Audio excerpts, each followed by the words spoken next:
A recent antitrust settlement by the National Association of Realtors will require home buyers to sign off on an agreement with a realtor. Sellers will also no longer automatically cover the cost of agents' fees for buyers. Our own Jake Force spoke with several local realtors to learn more about the impact this will have on buyers and sellers. Jake? That's right, Jessica. The settlement that takes effect tomorrow will now require that local multiple listing services, known as MLS, which is where homes get listed, do not show compensations for realtors or sellers' agents for all of the public to see, which could lead to more conversation and transparency between buyers, sellers, and their agents. But it does come with a caveat.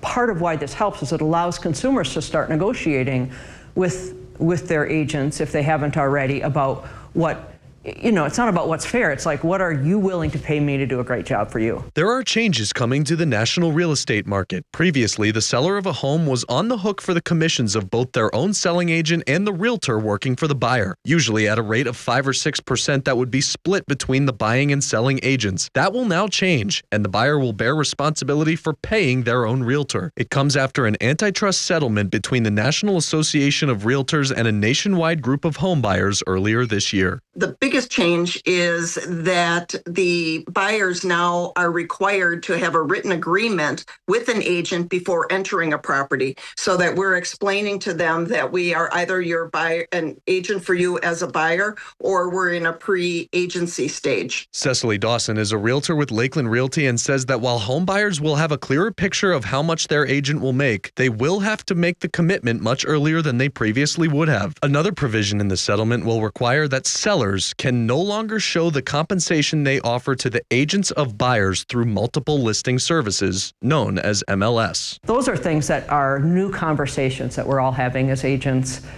starting yesterday, that we didn't have to have before. Because before, we'd get to know and build that relationship with the buyer, which is really important. A buyer wants to build that relationship, this trusting relationship with their agent, before they sign something. And now we have to sign something first. It's a little trickier. But experts in Wisconsin say there shouldn't be much change, as the Badger State is one of few that has already had consumer protections in place for home sales for decades. Our forms haven't changed very much at all because, the state of Wisconsin forms we use have already had those conversations about commission in there in a way that are appropriate and are consistent with what we're doing now. In Rhinelander, I'm Jake Force, Newswatch 12.